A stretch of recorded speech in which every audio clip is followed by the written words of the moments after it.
전라북도가 택시업계의 요구를 받아들여 다음 달부터 택시 기본 요금을 500원가량 올릴 예정입니다.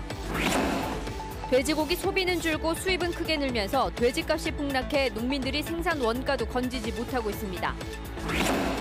오늘 민주당과 민주평화당 지도부가 전북을 찾아 지역발전 지원을 약속했습니다. 민주당은 조선소 문제와 일자리 창출 등 군산의 현안 해결을 약속했고 민주평화당은 대통령 공약인 금융중심지 지정 이행을 촉구했습니다. 군산시가 상인들이 떠난 구도심의 빈 상가를 청년들에게 임대하는 사업을 추진하기로 했는데 해결해야 할 과제가 만만치 않습니다. 여러분 안녕하십니까? JTBC 8시 뉴스입니다. 다음 달부터 택시 요금이 10% 넘게 오릅니다. 6년 만에 인상이 있긴 하지만 최근 시외버스 요금이 크게 오른 뒤여서 서민들의 부담이 클 것으로 보입니다. 보도에 송창용 기자입니다. 전북의 택시 기본 요금은 2,800원입니다. 지난 2013년에 600원이 오른 뒤 멈춰 있습니다. 모든 물가나 이런 거 보면 1년에 몇 프로씩 상승하는데 우리 최저임금 수준의 반절도 수입이 안 되고 있어요, 지금. 택시 요금이 6년 만에 오릅니다. 전라북도가 택시업계의 요구를 받아들여 다음 달부터 요금을 인상하기로 했습니다. 택시업계는 기본 요금을 1,000원 이상 올릴 것을 요구하고 있지만 500원가량 인상될 것으로 보입니다. 여기에 거리와 시간에 따른 운임도 함께 오르기 때문에 평균 인상률은 14% 정도가 될 전망입니다. 이번 주 금요일에 물가대책 실무위원회를 열고 7일 경과 후에 전라북도 소비자정책심의위원회를 거친 후에 택시 요금이 결정되어 시행하게 됩니다. 이미 이달부터 시외버스 요금이 평균 13.5%, 고속버스 요금이 평균 7.95% 오른 뒤여서 대중교통을 이용하는 서민들에게는 이중고가 될 수밖에 없습니다.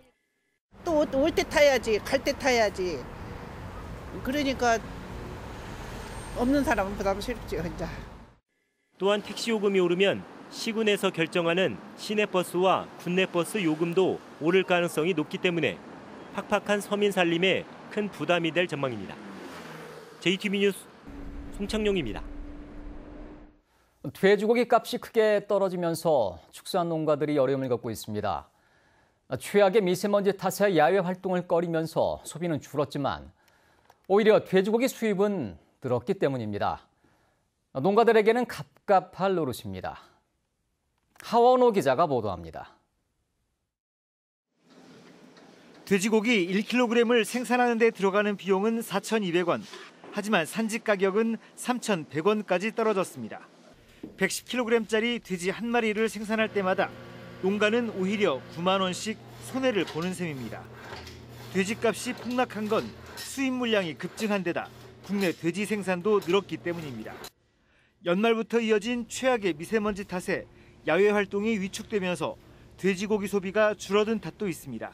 작년 하반기를 거쳐오고 또 겨울 지나면서 지금 상당히 소비층도 줄고 해서 농가들이 굉장히 어렵습니다. 가격도 많이 하락되어 있는 상태고. 농촌진흥청이 돼지고기 소비 촉진에 팔을 걷었습니다. 농진청 산하기관 8개 구내식당에서 돼지고기 메뉴를 편성하고 판매장터도 열었습니다. 또 재고량이 급증하고 있는 뒷다리와 앞다리 등 비선호 부위에 대한 가공 기술도 농가에 확대 보급할 계획입니다. 우리 국민들이 쉽게 소비할 수 있는 가공 기술이라든지 또는 뒷다리 같은 경우는 최근에 이제 생햄, 유럽에서 나오고 있습니다. 그런 생햄을 만들어서 좀 부가가치를 높이는. 하지만 산지 고기값이 떨어져도 실제 소비자가에 반영되는 비율이 작은 만큼 40%에 이르는 유통비용을 줄여 가격 경쟁력을 높여야 한다는 지적이 나오고 있습니다. JTBC 뉴스 하원호입니다. 총선이 1년여 앞으로 다가오면서 각 당이 앞다퉈 민심 잡기에 나서고 있습니다. 오늘은 더불어민주당과 민주평화당 지도부가 동시에 전주를 찾아와 지역 발전을 지원하겠다고 약속했습니다. 민주당은 군산의 현안을 적극 돕겠다고 했는데 제3금융중심지 지원 의지는 아쉽다는 평가입니다. 먼저 권대성 기자입니다. 이해찬 대표는 국내 조선 산업이 살아나고 있다면서 군산 조선소 재가동 문제를 챙기겠다고 말했습니다. 광주에 이어 군산을 중심으로 전북에 맞는 상생형 일자리 모형도 찾기로 했습니다. 정부하고 지자체가 이런 간접 지원을 통해서 임금은 좀 낮더라도 실질적인 가처분 소득은 높은 그런 일자리를 만들어내는 것이 매우 중요한데 전라북도는 서울과 부산에 이어 제3금융중심지 지정을 도와달라고 호소했습니다. 국토 균형 차원에서 볼 때도 트라이앵글 구조로 갈 때 이게 진정한 금융중심지 역할을 할 것이다.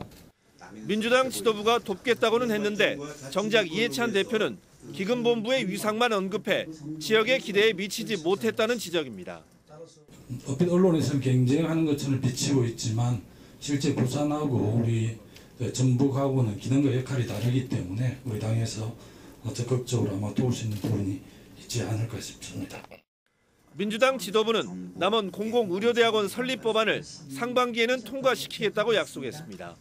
또한 정부 안에서 빠진 전주시의 특례시 지정도 정부와 깊이 협의하겠다고 말했습니다. JTB 뉴스 권대성입니다. 민주평화당은 문재인 대통령의 공약이자 돈의 최대 현안 가운데 하나인 금융중심지 지정을 이행하라고 바짝 날을 세웠습니다. 또 지역 발전 방향을 제시하기 위한 전북희망연구소를 전북도당에 설치하는 등 총선 체제 구축에 속도를 내고 있습니다. 이어서 이승환 기자의 보도입니다. 정동영 대표는 전북은 이대로 가면 영원히 꼴찌를 면할 수 없다고 말문을 열었습니다. 그만큼 제3금융중심지가 큰 희망이지만 부산 눈치를 보느라 우물쭈물하고 있다며 정부와 민주당을 겨냥했습니다. 전라북도민들은 눈을 부릅뜨고 지켜봐야 한다고 봅니다. 그리고 요구해야 합니다. 공약을 폐기했는지, 공약을 여전히 지킬 의사가 있는지. 정부가 금융중심지 용역 발표와 추진위원회 개최를 미루고 있다면서 청와대와 여당은 당당하게 입장을 밝히라고 촉구했습니다. 부산 경남 지역의 반발을 의식한 정치적 논리에 의해서 좌절된다면 전북도민들의 분노와 저항에 직면할 것임을 강력히 경고하는 바입니다. 군산 경제에 대한 대책도 다시 한번 요구했습니다. 평화당은 암울한 전북의 미래를 고민하겠다면서 도당의 정책연구소인 전북희망연구소를 설치했습니다. 연구소장인 박주현 의원은 전주, 익산, 완주를 중심으로 한 전주광역시 추진과 금융중심지 지정 등 5대 비전을 제시했습니다. 지속적으로 계획적으로 꾸준하게 이거를 밀어붙이지 않는다면 앞으로 전북을 다시 살려낼 기회를 잡지 못할 수도 있습니다. 총선이 1년이 앞으로 성큼 다가오면서 각 당의 총선 행보가 점점 빨라지고 있습니다. JTB 뉴스 이승환입니다. 목욕탕이 없는 농촌 주민들을 위해서 자치단체가 운영하는 목욕탕이 좋은 반응을 얻고 있습니다. 하지만 오후 4시면 문을 닫기 때문에 요즘 같은 영농철엔 주민들의 불만이 작지 않습니다. 주혜인 기자가 보도합니다. 오후 3시 고창군이 운영하는 작은 목욕탕. 머리가 젖은 여성이 모자를 푹 눌러쓴 채 목욕탕 문을 나섭니다. 목욕탕이 좀 오래까지 해야지. 근데 여기는 딱 3시까지 나와야 돼. 청소를 해야 되니까. 이 목욕탕의 운영 시간은 오전 8시부터 오후 4시. 요즘 같은 영농철엔 농사일을 마치고 나면 목욕탕 문은 이미 닫혀 있습니다. 오후 시간만 좀 길어지면 일 끝나고 나면 오전에 그것을 못해. 이 목욕탕은 1시간 늦게 오후 5시에 문을 닫지만 사정은 마찬가지입니다. 지금도 막 서둘러서 오신 거죠? 네, 지금 바쁘니까 너무 일찍 끝나지. 시골 사람들은 어차피 좀 일 늦게 하고 와야 되는데. 전라북도는 2013년부터 농촌의 삶의 질 향상을 위한 작은 목욕탕 조성 사업을 추진했습니다. 이용자 수는 2015년 27만 2천여 명에서 2017년엔 35만 8천여 명으로 2년 사이 8만 명이 늘 만큼 높은 호응을 얻고 있습니다. 하지만 오후 4, 5시면 모두 문을 닫습니다. 고창군의 경우 1년에 1억 원에 가까운 적자를 이유로 들고 있습니다. 처음부터 이미 그 적자는 났었고요. 인건비 그 부분에서 아무리 저희가 어떻게 한다고 하더라도 저희도 그 전체적인 살림사를 생각 안 할 수가 없는 상황이기 때문에.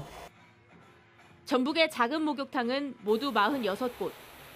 허투루 집행되거나 제대로 사용되지도 않는 시설에 들어가는 예산을 줄여서라도 농촌 주민들의 피부에 와닿는 작은 목욕탕은 더욱 편리하게 사용할 수 있도록 해줘야 됩니다. JTB 뉴스 주혜인입니다.